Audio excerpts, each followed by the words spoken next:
Hello, Engisphere readers. What if the greatest design secrets were all around us, in the natural world? Well, get this. Engineers are revolutionizing technology by borrowing nature's best ideas. We're talking full-on biomimicry. It's like peeking over nature's shoulder and copying its homework, but in a good way, for the good of humanity. Let's discover how plants, animals, and even microorganisms are inspiring our most innovative engineering solutions. Now, you might think biomimicry is some newfangled concept, but get this, it's been around for centuries. Back in the 11th century, during the Golden Age of Islam, there was this incredible polymath, Ibn al-Haytham, also known as al-Haytham. The father of the scientific method, he was an astronomer, mathematician, physicist, you name it. But he was especially fascinated by the human eye. Al-Haytham pioneered one of history's earliest documented examples of biomimicry. So, he did what any self-respecting scientist should do. He let his curiosity guide him. Through careful dissection and study, he figured out how light enters the eye, passes through that little opening we call the pupil, and then forms an image on the back of the eye, the retina. Genius, right? But al-Haytham didn't stop there. He thought, what if I could recreate this process? And bam! He invented the Camera Obscura, which literally means dark room in Latin.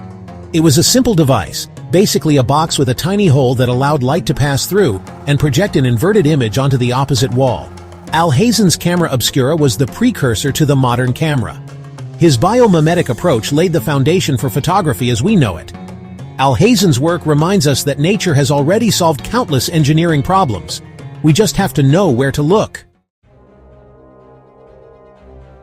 Let's talk renewable energy. When engineers were looking to improve wind turbine efficiency, they found inspiration in an unexpected place, the ocean, the humpback whale. These gentle giants have weird bumps on their flippers called tubercles. At first glance, you might think, those look kinda lumpy. Wouldn't a smooth edge be more aerodynamic? But here's the thing. Nature knows what it's doing. Those tubercles aren't there by accident. They help the whales make those crazy tight turns and agile maneuvers in the water. Engineers studied these tubercles and found they create mini whirlpools of water, tiny vortices that reduce drag and increase lift. So, some bright sparks decided, hey, if it works for whales, why not wind turbines? They started incorporating these bumpy, tubercle-inspired edges onto turbine blades, and guess what? It was a game changer. Up to a 20% increase in energy production, reduced noise, and the ability to capture energy at lower wind speeds. A company called Whale Power even took this tech and ran with it, using it not just for wind turbines, but also for things like industrial fans and other applications involving fluid flow. Who knew that the secret to better energy efficiency was swimming in the ocean all along? Sometimes the best solutions are hiding in plain sight, or in this case, beneath the waves. The following classic example serves to illustrate the power of biomimicry. Picture this. 1941, Swiss engineer Georges de Mestral is out for a hike with his trusty dog. They're enjoying the scenery, the fresh air, when suddenly, George notices something.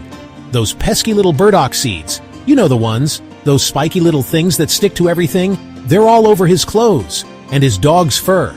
Now most of us would just grumble and pick them off. But not George. He's curious. He pops one of those burrs under his microscope and takes a closer look, and what he sees blows his mind. The burr is covered in tiny hooks, perfectly designed to latch onto anything loop-shaped, like the fibers in his clothes or his dog's fur. And in that moment, a light bulb went off. George realized this isn't just a nuisance, it's a brilliant fastening system. Thus, Velcro was born. He spent years perfecting the design, figuring out how to recreate those tiny hooks and loops with synthetic materials, and the rest, as they say, is history. Velcro is everywhere. Shoes, backpacks, medical devices, even NASA uses it in space to hold down tools in zero gravity. This is biomimicry at its finest, simple, elegant, and incredibly effective. We've all seen them, those little ninjas of the reptile world, geckos. They can scale walls, cling to ceilings, basically defy gravity with their sticky little feet. But how do they do it? It's not like they have suction cups or glue on their toes. The secret lies in the power of microscopic hairs and some seriously cool physics. Gecko feet are covered in millions of tiny hair-like structures called setae. These setae are so small they can interact with surfaces at the molecular level. Engineers have been trying to replicate this gecko-inspired stickiness for years, and they're making some serious progress. Imagine adhesives that can hold incredible weight, yet detach with ease, leave no sticky residue, and work on all sorts of surfaces, even underwater. Alright, let's talk about buildings. Usually when we think about skyscrapers and office blocks, natural and energy efficient aren't the first words that come to mind. But in Harare, Zimbabwe, there's a building that breaks the mold. The Eastgate Center. This architectural marvel is a testament to the power of biomimicry, and its inspiration comes from a rather unlikely source: termites. Termites may be small, but they're incredible architects. They build these massive mounds that can house millions of individuals. And here's the kicker: these mounds are climate controlled. Even in the scorching African heat, termite mounds stay cool and comfortable inside. Termites have evolved this ingenious system of passive ventilation, using a network of tunnels and chimneys to regulate airflow and temperature. The architect of the Eastgate Center, Mick Pierce, was inspired by this natural design. He incorporated similar principles into the building's structure, creating a system of vents and chimneys that mimic the termite mound's natural ventilation. The result? The Eastgate Center uses 90% less energy for heating and cooling than conventional buildings of the same size. Biomimicry reminds us that we're part of nature, not separate from it. We don't have to reinvent the wheel, or the wing, or the fin, or the leaf when nature is already in perfect design. Some of our biggest challenges, sustainable energy, clean water, efficient transportation, may find their solutions in the living world around us.